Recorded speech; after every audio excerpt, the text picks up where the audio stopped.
Welcome back, everybody. Welcome back to me. I haven't made a video in a while. I hope that all of you had a happy holiday season. I thought that we would start off this year with a video about flexibility, more specifically about how to get your splits. I wanted to make this because I have never in my life been flexible, or rather it has never been a priority for me. And I think it would kind of fulfill a childhood dream of mine to be able to do the splits. And so we're going to take a dive into the research and try and figure out how to make this a possibility for me and potentially how to make it a possibility for you. I'm actually so glad that we're doing this because I have a habit of starting to stretch, thinking that I'm gonna do the splits and being really excited, and then I get really sore the next day and I never stretch again. But we're gonna learn a better way to do this, friends.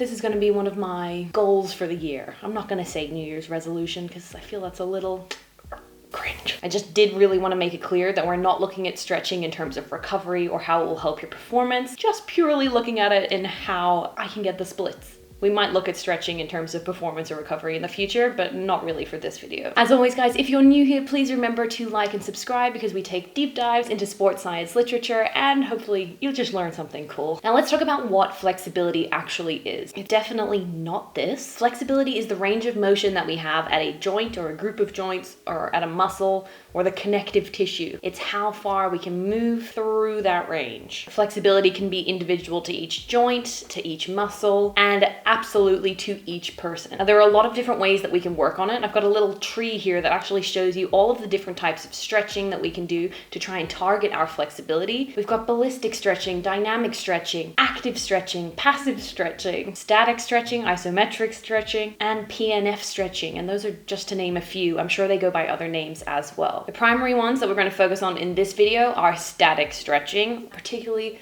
with my goal of hitting the splits. And that's also just because I think static stretching is something that gets a really bad name in sports and exercise, and so I just kind of want to pump it up a little bit.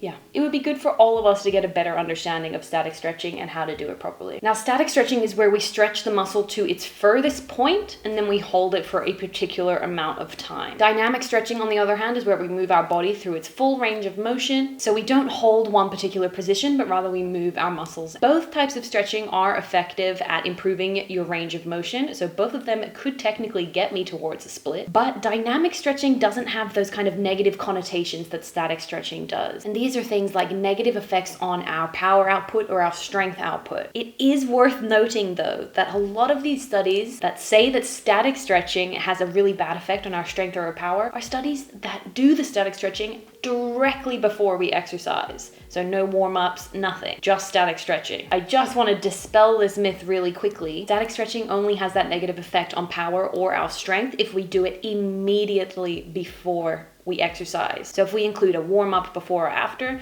that tends to mitigate all of that negative connotations, all of those negative effects. And also just generally, if you were to spend like half an hour doing a static stretch before a workout, then that might have an issue. But if you do 1 or 2 stretches, likely you're not going to find any problem there. If you have a look here, 4 repetitions of 15-second holds did not affect your power output or your vertical jump performance. So it really depends how much you do. Now, with all of that said, let's talk about how we can actually create a really effective stretching program. So if you're like me and you want to try and hit the splits, that is something that you can achieve. First, let's start by looking at the duration, or how long should we hold each stretch. Roughly, we're going to need about 6 to 8 weeks in order to actually change the length of the muscle. If it's a time frame any shorter than this, then it's likely that we will not have changed the range of motion due to the extensibility or the length of the actual muscle. Instead, our increases in our range of motion might actually be due to just an increased tolerance to the stretching feeling, better able to tolerate the pain associated with stretching. I thought that was a super interesting thing to consider. So that's the general duration of how long we need to see effects, about 6 to 8 weeks. But for how long we hold each static stretch, the American College of Sports Medicine suggests that each stretch that we do should be at least 15 to 30 seconds. Other research has corroborated that with saying 30 seconds as well, and it's often been suggested throughout the literature that there's no additional benefit from stretching longer, so from taking that stretch 30 to 60 seconds. We don't get anything extra. But it is important to note that a lot of that research has been done on people with poor hamstring flexibility. Likely with everything in exercise and sport, the better you are at it, the more you're probably going to have to do in order to see an increased result. So it could be different if, unlike me, you're a little bit more flexible to start. You might might need to hold the stretch a little bit longer than 30 seconds. As for the intensity of the stretch that we have to hold, having looked at all the research, I am firmly a part of the community that suggests that we should stretch until tightness is felt,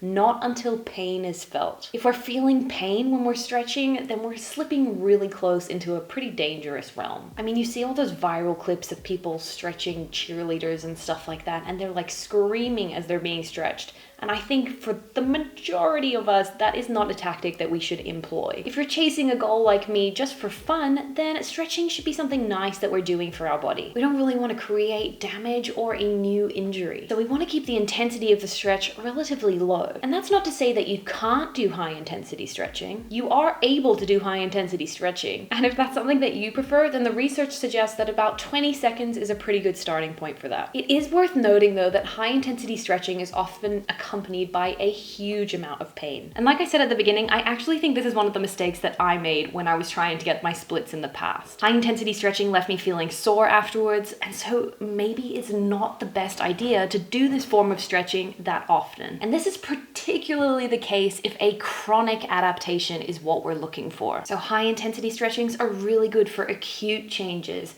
But if we want to make chronic changes in our extensibility and our flexibility, then we need to move probably towards that lower intensity. You can even look here, it kind of gives an explanation as to why. It's assumed that static stretching at higher intensities could cause greater stretch stress at the muscle tendon complex. And this would lead to the immediate changes in stretch tolerance and muscle stiffness. But research suggests that when we're going for chronic adaptations, actually you can get away with both high and low intensity stretching protocols. So it really comes down to individual preference. I know high intensity does not work for me. So moving forward, I'm gonna go for that low intensity stretching. And hopefully this will help me stick to it for a little bit longer. What do you guys think you'll prefer? As for how many repetitions of an actual stretch that we should do, for static stretching, some papers suggest that there is no additional muscle elongation after about 2 to 4 reps. And that's pretty in line with the recommendations from the American College of Sports Medicine as well. The American College of Sports Medicine also suggests that we should be getting about 2 to 3 days of stretching per week. And they've written that generally to maintain flexibility, not necessarily to improve it. Other research has corroborated that 2 to 3 times per week of frequency of stretching, and they say that 3 times per week is sufficient actually to improve your flexibility. 3 times per week of stretching has also been shown to have similar increases in flexibility as 5 times per week, and both the 3 and 5 times per week option had better results than 1 time per week. It's mainly going to be based on what you can tolerate and the time requirements or time limitations that you have. So for example, if you didn't want to do 2 to 4 reps at one time, then perhaps you could do 1 rep a day and spread it out over your week. And that could just help to make stretching a habit, and that would make it a little less time consuming and maybe something that we could stick to better. In the long term, it would all add up. And ultimately, that's what we're going for. I want to get those splits for life, baby.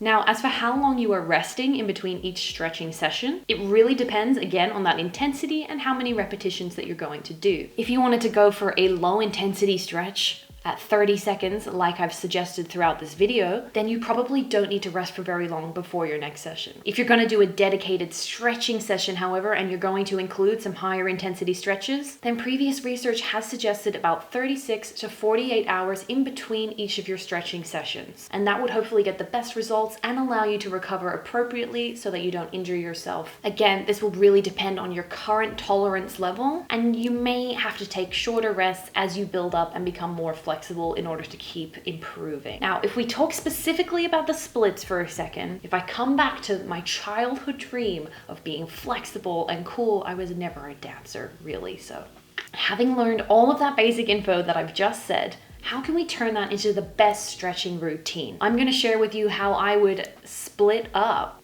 each of those muscle groups in order to meet all of the requirements set and to make sure I'm working towards my goal of the splits. Now, the primary musculature involved in a side splits would be the hip flexors, hamstrings, and then quads, calves, glutes, just all of your leg really. And in a front split, there would be a great deal of our adductors, so our inner thighs, and there would be a lot of hamstrings and our calves. So we need flexibility really throughout the whole leg. I'm not really sure which split I'd prefer. I think I'd be pretty impressed with myself if I got either one. So what I'm gonna do, I'm gonna break up the muscles groups into a little split, and then I'm gonna try and hit each block of muscle groups twice a week and see where we go from there. I'm gonna do 2 repetitions of each stretch to start, and that should equate to about 2 to 3 minutes of stretching a day. It's really not that much. And then we're gonna do 1 minute of stretching essentially for each muscle group. So for example, on day 1, I would do my hip flexors, my hamstrings, and my adductors. Then day 2 would be a little rest. And then day 3, I could do quads, calves, and glutes. Rest on day 4, and then repeat. I'm gonna try and do that for about a month, and then I'm gonna report back to you all and see where I'm at, see if we need to make any changes. But this is where I'm at right now. You can see that I am so far off the ground in most of these exercises. So it's really,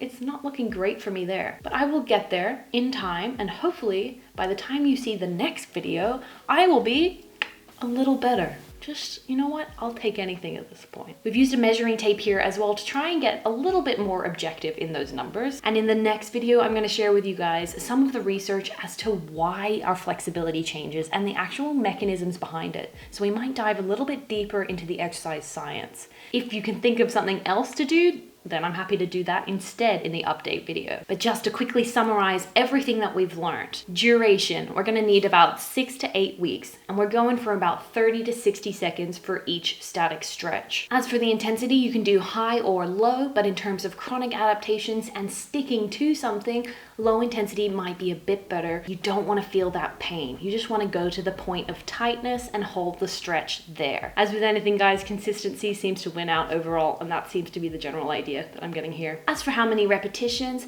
generally 2 to 4 seems to be a good place to start. Musculature involved that you're going to be stretching is going to be dependent on your goal. For me, it's the splits, so those are the muscles that I'm working on. I'm working on my lower body flexibility. As for the rest in between each session, we're aiming for 36 to 48 hours, particularly if you're doing a dedicated high intensity stretching session. If you're doing a little bit, like I suggested, 3 minutes every day, you can probably get away with less rest. I hope that's clarified everything. I hope you guys found that a bit interesting. I will see you next time. I will have some better splits to show you, and I'm really excited to see where we get to. As always, guys, please like and subscribe. I have linked everything down below so you can have a look at some of the research that I've been looking at. Let me know what you think, guys. If you've got any tips, my ballerinas, my dancers, come on, my gymnasts, feedback, tell me what's happening. I want to know if I'm on the right track, because I'm just interpreting the literature here, but I'm sure in practicality it might be really different. I can hear my dog at the door. That was worse than I thought. Stretches. Pretty good. I'll see you guys next time. Bye.